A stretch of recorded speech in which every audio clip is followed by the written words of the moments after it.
आणि त्यांच्या संपूर्ण टीमचं मी या ठिकाणी मनापासून अभिनंदन करतो। आणि कार्यक्रमाचं जे नियोजन आणि आयोजन आपण केलेलं आहे ते दिसून येत आहे की एखाद्या प्रोफेशनल लोकांनी कार्यक्रमाचं आयोजन केल्यासारखं या ठिकाणी दिसून येत आहे। म्हणजे सूत्रसंचालनापासून पुरस्कार वितरणापर्यंत आपल्याला आपल्या दैनंदिन जीवनामध्ये आपण आपल्या कामामध्ये एवढं व्यस्त असतो की लोकांच्या आरोग्याची काळजी करता करता आपल्या आरोग्याची काळजी करायचं आपण राहून जातो। त्याच्यामुळे मी बऱ्याच ठिकाणी आरोग्य विभागाच्या लोकांच्याच आरोग्याच्या तपासणीचे कार्यक्रम घेत असतो, कारण आपल्याला सारखं काय तर प्रेशर असतं, कुणा लोकांचं प्रेशर असतं, मीडियाचं प्रेशर असतं, लोकप्रतिनिधीचं प्रेशर असतं, कोण काय म्हणेल, कोणाला काय झालं केलं। आणि आता वातावरण सध्या बघतोय आपण, जरा काय झालं की हाणामारी, आणि या सर्व प्रेशरमध्ये आपल्याला काम करावं लागतं। आणि त्यासाठी आपल्याला विरंगुळा म्हणून आपल्या आरोग्यासाठी सुद्धा सांस्कृतिक कार्यक्रमासारखं आयोजन करणं अत्यावश्यक आहे।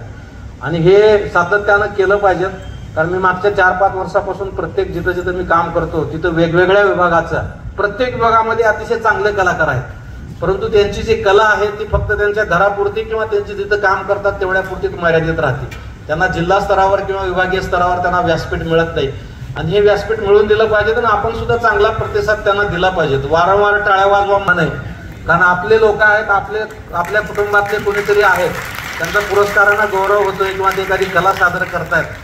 कला सादर करणं फार अवघड आहे, त्याला नाव ठेवणं, टोमणे मारणं, टोचून बोलणं हे फार सोपं असतं। जेव्हा स्टेजवरून आपण करायला लागतो, गाणं म्हणायला लागतो किंवा नृत्य करायला लागतो, तेव्हा त्याच्यातले बारकावे आपल्याला कळतात। त्याच्यामुळे जे करतायत ते चांगलं करतायत म्हणून त्यांना टाळ्या वाजवून प्रोत्साहन देणं किंवा त्यांचं अभिनंदन करणं, त्यांना शाबासकी देणं हे सुद्धा आपलं काम आहे। आणि आपण हे सर्व या निमित्तानं निश्चितपणे कराल अशी मी अपेक्षा व्यक्त करतो। आपल्या सर्वांचं ज्यांचं या ठिकाणी सन्मानपत्र आणि मेमेंटो देऊन सत्कार करण्यात आला त्या सर्वांचं, आणि ज्यांनी या कायाकल्प कामासाठी, पुरस्कारासाठी प्रत्यक्ष अप्रत्यक्ष ज्यांनी मेहनत केलेली आहे, असंख्य लोकांचे हात लागतात। पडद्यावर कमी असतात, पडद्याच्या मागे खूप लोक असतात। ते प्रत्यक्ष आणि अप्रत्यक्ष ज्यांनी या रुग्णालयासाठी सेवा दिलेली आहे त्या सर्वांचं मी मनापासून अभिनंदन करतो। त्यांना, त्यांच्या कुटुंबियांना मी मनापासून शुभेच्छा देतो।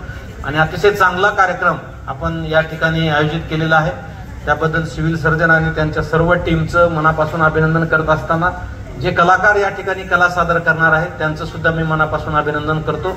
आपणा सर्वांना शुभेच्छा, धन्यवाद, जय हिंद। सरांना आपण म्हटलं होतं की